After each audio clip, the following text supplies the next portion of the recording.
So many reasons. It very explicitly places a high value on sexual health education, and in that sense it really is unique in the country.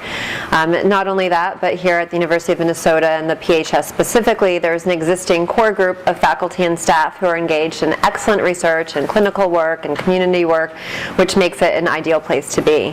The Elders Chair also provides an opportunity to make, as a team, a really significant impact on sexuality education in the United States, because I think we can all agree that we have quite a long ways to go and a lot of improvements that still have to be made in this country.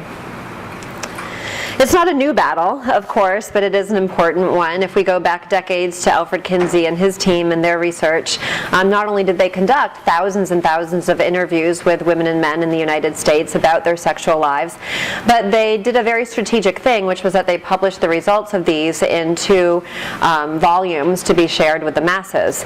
And in the second of these volumes, published in 1953 about women, they specifically wrote, "We believe that the scientist who obtains his right to investigate from the citizens at large is under obligation to make his findings available to all who can utilize his data," and noted that this was perhaps particularly true for those of us that study sexual behavior, because so many people are interested in this and need information about it. And this is really a call from the early 1950s for sexuality education in this country, and for it to be evidence-based, for it to come from the research that's producing that knowledge. Now, although I didn't notice this quote for quite a few years into my career, when I read it, I thought, this sums up what I do. This sums up how I feel about my work, which is that I love my research. I think it has, value, as all of our research does, for moving science forward. But that for me personally, my research matters the most for its potential to help educate people and inform them in some ways about their own lives and the very real and human experience of being a sexual person.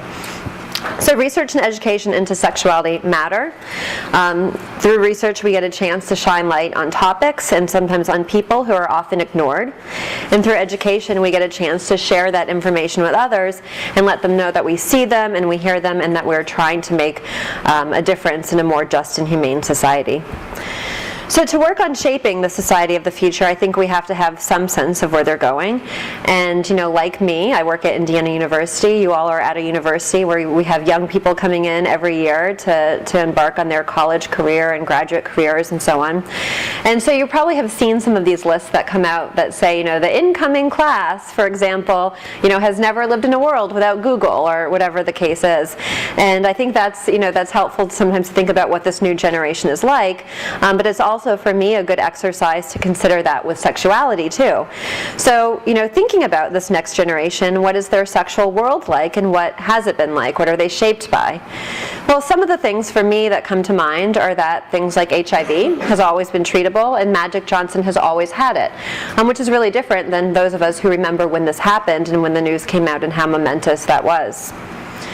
The Vagina Monologues has been a play for most of these young people's lives, and some of their moms may have even acted in it. Some of their moms may have a vagina-friendly pin sitting in their office, as I saw on Sarah's, and you would see in my office if you came to it. Condoms, sex toys, books about sexuality, and any other topic have always been found online, so information is easy to access. Viagra has always existed for many of these young people's lives, and some students and patients in our future will even have been conceived thanks to it. Civil unions and same-sex marriage will have almost always been available in some parts of the U.S. and hopefully one day all parts of the U.S.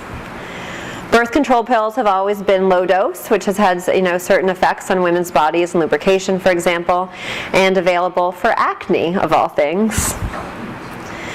Vaginal rejuvenation surgeries and cosmetic labiaplasty surgeries have also always been widely marketed. And many people, celebrities but also our students, have had sex tapes and some of them made public. Many people have the unfortunate experience with online gender and orientation-based harassment, shaming, and bullying, as well as in person, but online can also take on its own experience.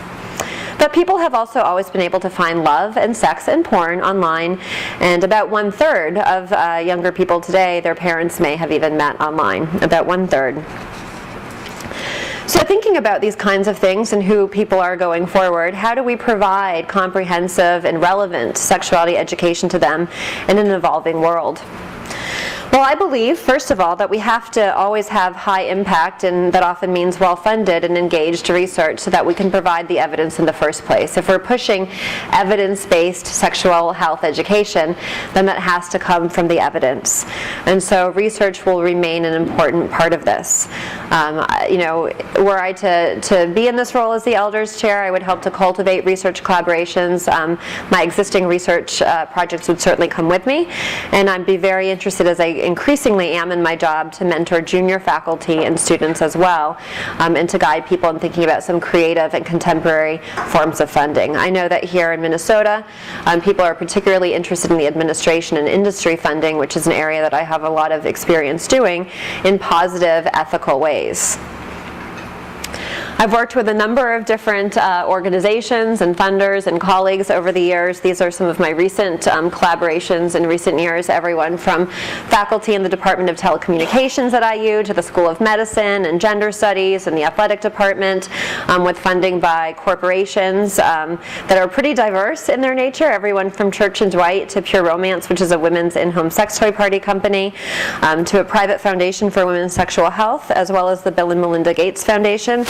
And I've also worked a little bit with crowdfunding for creative activities that seek to represent our research in more artistic ways. Turning our focus to sexual health education, I think that it has to happen in a number of very specific and strategic ways. For me, I always think immediately to sexual health education on campus, and so many of you have been really patient with me as I've been asking, who teaches human sexuality on campus? Where are these classes? What are they like? Who's enrolling in them? This photo on the right is actually of me teaching my human sexuality class at Indiana University, and I only happen to have this photo because a student snapped it and posted it on Twitter, and I later found out that that was the case. So, it is an interesting world. But the other thing about this that I found to be fascinating, this was last semester, was I also had a couple students who would text often during their class, which I never really mind, actually. I know that adults often text in meetings too, because often they're being pulled in other directions by their bosses and by colleagues, so I figure if they need to start that, to learn that skill when they're younger, how to balance things, that's up to them. But at the end of the semester, I found that in her paper, one young woman in my class wrote that when she said, I don't know if you noticed, but I texted a lot throughout the semester, but I was texting my roommate who tried to get in this class and couldn't get in off the wait list. So I would share with her some of the most interesting things that I was learning every day. And since I don't allow a lot of activity only on days we have guest lecturers, I asked them to be, to turn off as many devices as they can when we have guest lectures. She said she was always a little bit, disappointed on days when there were stretches of time I couldn't text and so on, which I hadn't really thought about that before, but the way that people share information in those ways. So I think we have a lot of opportunities to do sexual health education on campus, whether that's through direct undergraduate courses, as I've spoken with several of you about, and others who are not in the room at the moment. Certainly medical education for both medical students and residents, that you already are among the top who are doing that, and I'd love to help you grow that even further, as well as to consider how we can create more online education classes. I understand that in the School of Public Health they already make some online classes about sexuality available for 1 credit to students, but they do have an interest in expanding them to sort of more focused topics around sexual health, and that would be something that I would be very interested in doing. I also think that we have opportunities to train students from a range of disciplines in science communications or science writing. So one trend that I've been noticing for about the past 6 years is that we continue to attract a lot of graduate students to our program who are interested in not just doing research, but also how they can translate those research findings to the general public, whether it's through blogging or through writing a column for a magazine or newspaper. So a lot of people have been finding us with those interests, and that's exciting to me because it's a great combination of both research and education. Some schools are also starting to develop clubs that are science writing clubs or science communication clubs that attract people sometimes from scientific disciplines, but also sometimes from the School of Journalism and different writing programs. And so they're really getting together to figure out how do we report in helpful and in accessible ways about science to the general public. And so I also think that there are some opportunities there that I've already started to explore in the past couple years myself with undergraduate and graduate students, and that I would be interested in doing here as well. to me, sexual health education also happens in the community. So when I talk about sex ed happening in our own backyard, I mean our campus, but I also mean any local community. And for me, this is involved, that's me with, I don't just have a vulva puppet, I also have a uterus doll. I have several uterus dolls, but this one is one of my favorites because the ovaries are not quite attached at the end, and so they're as realistic as a comical puppet can be. But this is at a local cafe named Rachel's Cafe in Bloomington, and so whether it involves going to wherever people are at, or that, sometimes that has been a cafe, sometimes it's the Bloomington Sex Salon, which some of you know about is a monthly event that I put on in Bloomington, Indiana, where I bring in a sex researcher or an educator or an activist or an artist and interview them for half an hour about their work before we open it up to the general public to ask that person questions. So it's a way to bridge these conversations about sexuality with the campus and the community. Other times they've been in the middle of sports fields. Sometimes conversation and education about sex has been in very rural areas, in farmhouses, in huts made of mud, and it really is wherever the people are that want to talk about sexuality. I'm willing to do that, as I know so many of us are, because we think that it's important to go to where people are at. One of the more interesting and important ways I also think that I value sexual health education has been in the media. And we have a lot of experience doing this every time a research study comes out, and either IU releases information about the study, or frankly more often just people come to us because we've developed such long standing relationships. There are journalists I've been working with for 10, 12 years. And so we do a range of things. I write for a number of blogs and magazines upon request, or give quotes to them. I've written several books around sexuality that are evidence-based, and the fact that I reference all of the information that I'm providing. And we also have podcasts through the Kinsey Institute that we call the Kinsey Confidential podcasts. And these are free, and they can be downloaded, and they are downloaded by many thousands of people all the time. This is a little bit of a poster that is also floating around in this room. Sarah and Bean, I just gave them a couple copies of it. But this was a different type of activity that a colleague and I tried a couple years ago. This stems from a long-running interest that Vanessa Schick and I both have in female genital perceptions and male genital perceptions, and how people feel about their genitals specifically, how that can influence, for example, their healthcare decisions, whether or not they're willing to have gynecologic exams, their masturbation behaviors, their partner's sex behaviors, and so on. And we had done a survey, actually, of hundreds of women and men that looked at a range of issues about how they learn about their genitals, and we've published that research and have some other publications coming out. But one of the things we wanted to do in that survey was we felt strongly that there had been enough research that indicated over and over again what women didn't like about their genitals. And we didn't think there had really been much that showed that, hey, actually women like some things about their genitals too, and men like some things about women's genitals. So we had some survey items about that again we've been presenting and publishing on. But sometime after that, it occurred to me one day that wouldn't it be interesting to do something a little bit more with that? And Vanessa and I, for years, like many people, had been saying, maybe women would accept and appreciate their genitals more if some clinics, for example, had exam room posters, and it showed, the range of vulvas and lots of vulva diversity. And yet, in my experiences providing sex education in classrooms and in community situations, I had often had the experience that so many of us have had, where when we show realistic-looking vulvas, women often turn their heads, and they don't really want much to do with it. And that's a difficult situation. But when I was first trained as a sex educator 15 years ago, the mentor who was training me said that had been happening as long as she had been teaching, was about 20 years at that time.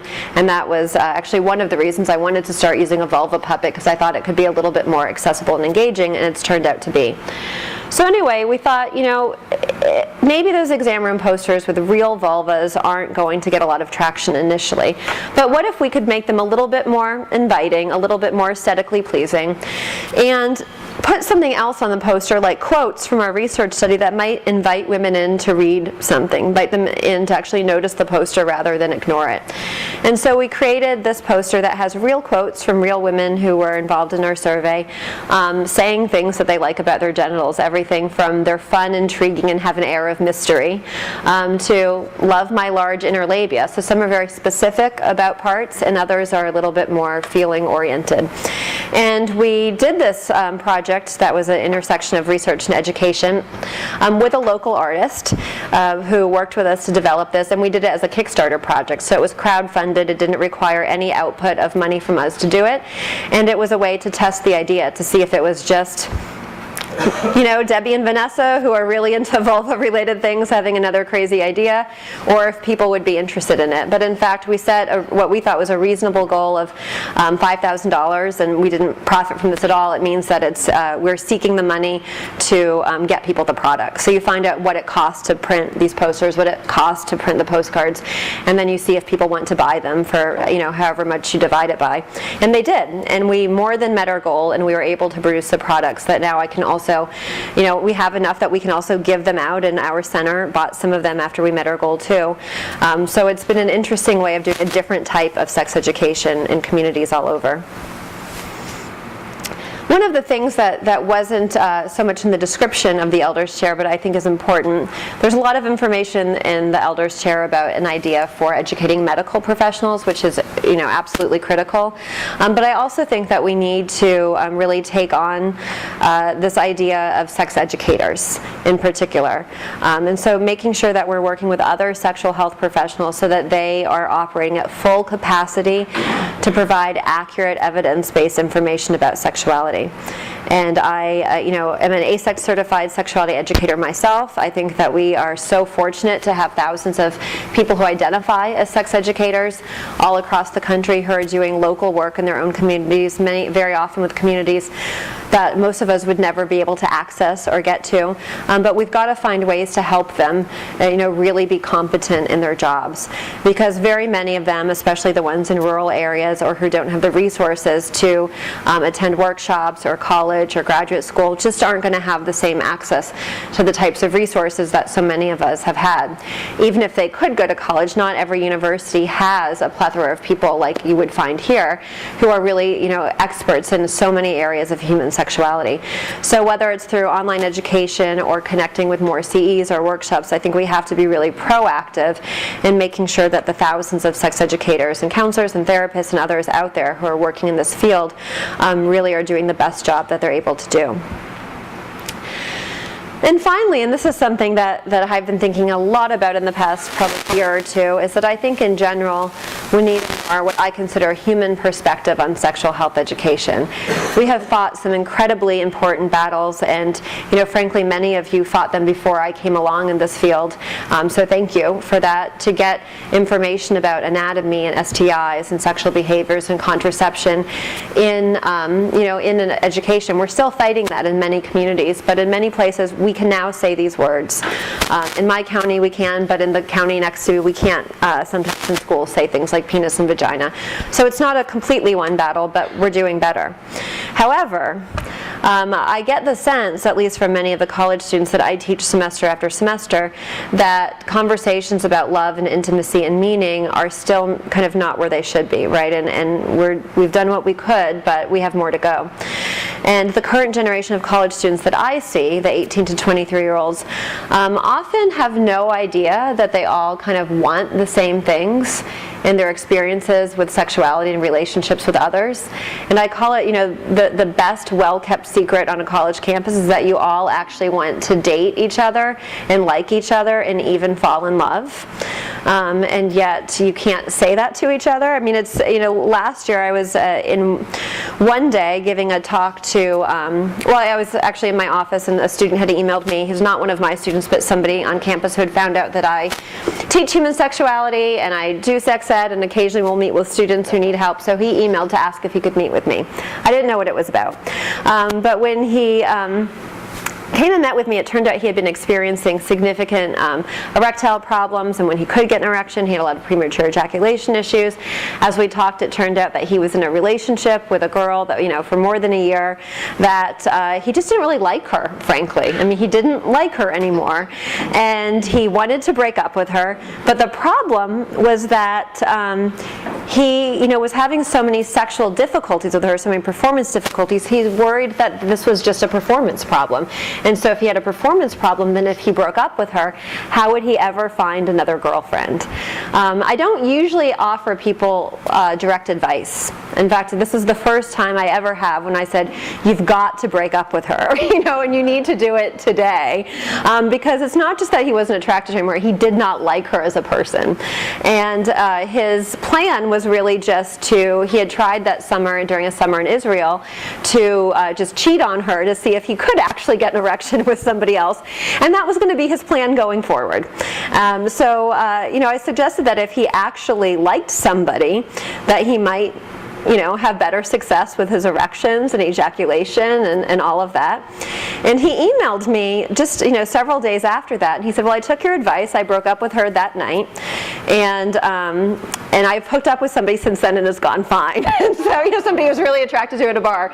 But as part of that conversation, what was interesting was he was so scared to break up with his girlfriend, not just because of the performance issues, but, when I suggested that sex might go better for him if he found someone he liked or even got to know somebody, he said, well, I'm in a fraternity. And so most of the girls that I meet are in sororities. There are no girls in sororities who want to date. All they want to do is hook up. And I said, I teach human sexuality. I read students' papers all the time, including girls from sororities. Trust me, they do actually want to go on a date. And he found this so impossible to believe. Days later, evenings later, I was with a bunch of female student athletes. And we talked about a range of things, their body image issues and different issues with coaching and their weight and all of that. And then we talked about hooking up in relationships. And they really were saying how, it was kind of the similar fraternity sororities thing. They said, well, we're student athletes. We really only get to meet other student athletes. And none of the guys here actually want to date us. They really just want to hook up. And I said, that's not true. The same thing. And I said, in fact, I just had a guy in my office the other day who is dying to take a girl to dinner. What he said was, nothing makes me feel like more of a man than when I'm dating somebody and I can take her out to a wonderful dinner. And they said, what was he like? And I said, he was a nice, nice guy. And they said, was he attractive? Yes. Was he tall? Yes. And they said, what? Who is this man on campus? There's a lot of you. Finally fed up, I know you can't read all these numbers, but last semester I did an anonymous survey with my students, and I said, you agree to disagree with these things. There's a range of strongly disagree to strongly agree. I collapse them into just agree and disagree here. But to agree or disagree with statements like, people my age mostly just want to hook up. In my class of about 100 and odd students, more than about 72% of both women and men said, yes, people my age mostly just want to hook up. What about, I think a lot of people my age want to be in relationships. Less than half agree that that's the case. Well, what about them? I would enjoy going on a date, like going out to a dinner or movie with someone I like. 100% of the women and 91% of the men. I would prefer going on a date over a casual hookup. 80% of the women, 72% of the men. When I think about the next year of my life, I would like to be in love with someone who loves me back. 80% of the women, 79% of the men. Sex feels better to me when it's with someone I care about. 87% of the women and 86% of the men. So I sent them this little table, with a subject line that's like, shocker. You guys all just want to date and like each other and hang out, and you should be okay with that. But this has been such a barrier for them, and yet in these national surveys of sexual health and behavior, which are nationally representative studies of that we do of Americans ages often 14 to mid-90s or 18 to mid-90s, what I keep finding is that for most people, and this is going to be no surprise to particularly the therapists in the room, but intimacy is what very often makes for good sex. So when we ask these thousands of Americans questions like, looking back over your whole life, thinking about all the kinds of sex that you have, what's really made for some of the more enjoyable sex that you have? Or we ask questions like, how satisfied or dissatisfied are you in your sexual relationship? And then we take the dissatisfied ones and we say, why do you think you're dissatisfied? What's not going well and what would make it better? We ask the satisfied folks, so you said that you're satisfied. What's going well? What keeps you feeling happy in your relationships? And those certainly, you sometimes see some other answers. It's, over and over and over again, what you see are, closeness and affection and feeling like I can trust this person, and the word intimacy over and over and over again. I've been joking lately, only half joking, that I never realized how important the letter C was in good sex. But these are the words that we see over and over and over again when we ask people what makes for enjoyable sex or what keeps them satisfied. And so they talk about connection and closeness and cuddling.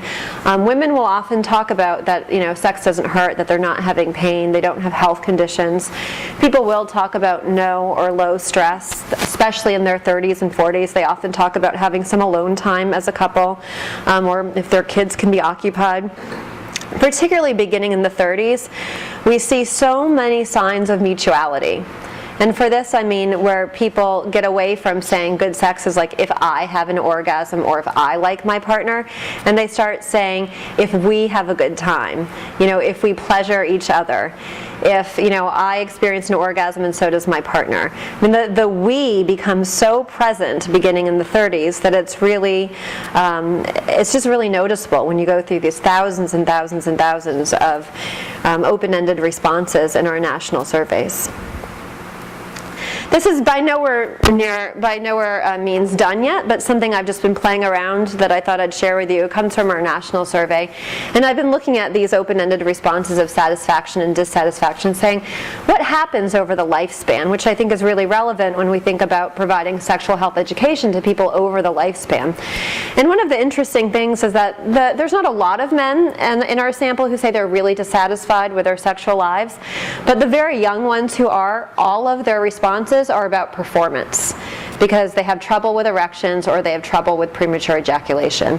When we get more into their mid-20s, you also see things like, well, my wife is pregnant, so we can't have sex right now, or it's uncomfortable for her, she just had a baby, or we've got kids who are always getting in the way. But we start to see frequency being a problem. It's not, we're not having enough sex. And then really for men in their 30s is when we start to see this intimacy thing come up. So, some words that some people might think are more stereotypical of women, but men in their 30s who say it would be better if we just spent more time talking, or things would be better if we cuddled more. And it's interesting to see this start to push more in the 30s and be really relevant in the 40s, when for so many men, beginning in the 30s and 40s and 50s, you see not just infrequent sex but no sex being what's contributing to their dissatisfaction. Particularly 50s and 60s, where they start to say things like it's been 10 years since we've had any sex. So really long-standing gaps in their sexual experiences with their partners. In the 40s, they continue to talk about intimacy, but also talk about passion and variety. And then in the 50s and 60s, we start to see the performance discussions again. For women, we see some of the same similar things, but they don't really ever talk so much about, too much. I shouldn't say they never, but they don't talk as much about kids getting in the way. They sometimes do, or they'll talk about it differently, like it would be nice to have time alone. It would be nice to have time to take a shower or have help with the housework. Women talk a lot about feeling wanted, and they talk about this in both ways, that they feel dissatisfied if they don't really feel wanted or desired, and they feel happy and satisfied if they, what their partner gives to them somehow is that they have a sense of feeling really wanted. Women frequently talk about getting along better. Things would be better if we just got along better, if we didn't fight, if I felt like I was understood.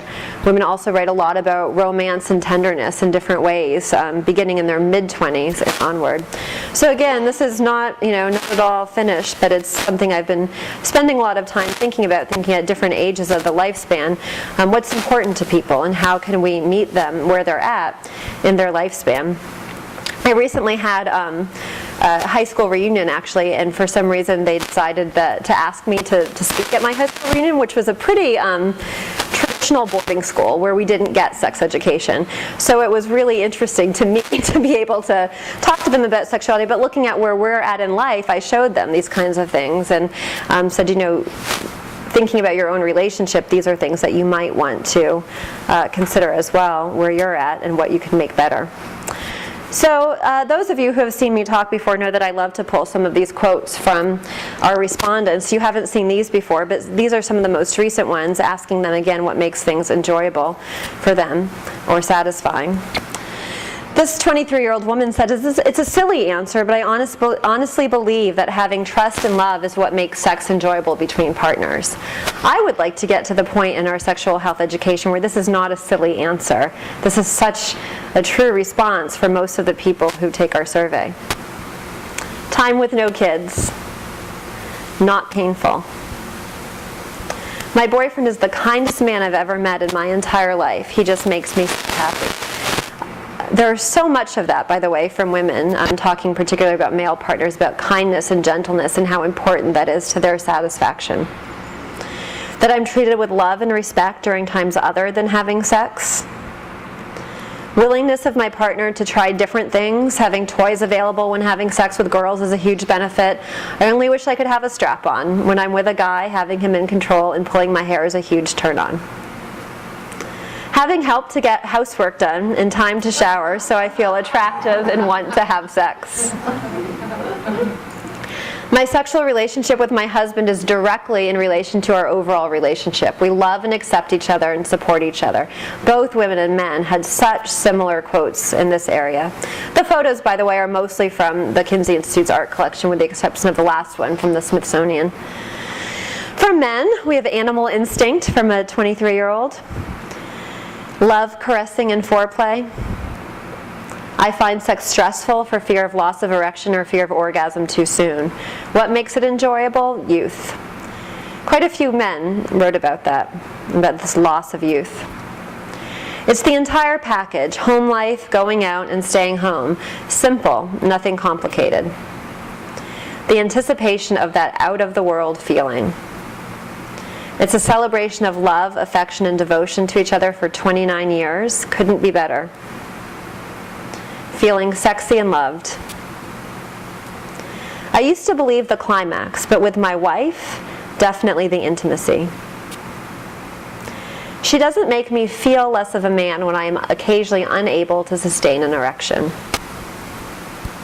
We do something to make each other happy every day. These are the kinds of things that I know you all see in your work, because so many of you work directly with human beings who talk about this full range of human experience. And these are the things that I don't have all the answers to, but I would love to find ways for us to be more creative about helping people to see this very human experience of having sex. One of the ideas I actually have had is to take much of these data and do what we did with the vulva poster, but to do it a slightly different way, of kind of like pictures of outlines of different people, 40 or 50 different people, and their quotes. I think that would be a helpful thing for some to see. So does evidence-based sexuality education make a difference? There's some research on this. We know that it does in many different ways in people's lives, and one of the important roles of an incoming chair would be that they actually continue to look at any curriculum that are developed to see if they matter. I also, at this point, look over history to see some ways that perhaps it might have mattered in our society. So some time ago I was reading a biography about Alfred Kinsey by Cornelia Christensen, who worked with him, and she sought a lot of letters and stories about Kinsey from people who knew him. And this is one of them from Dr. Guttmacher, who wrote, "One of my outstanding memories is of a closed meeting held one evening at Johns Hopkins.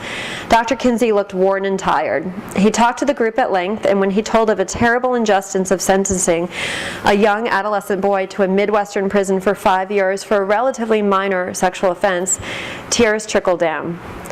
The same quality showed itself strongly on the occasions when we talked of the Army's attitude toward homosexuality." And so we know that some of the really valuable data that came from Kinsey's work that has stuck with people, that has really made its way out of these books that people didn't read every page of, but these data that have come out over and over again are about same-sex sexual behavior, for example, and attractions, and about this fluidity over life and the Kinsey scale and all of that. So there's a lot of evidence that came out that has found people like you have found so many ways to get to so many pockets of society to understand that actually homosexuality wasn't anything deviant or wrong, but actually, people experience their attractions the same in other sex partners in so many different ways.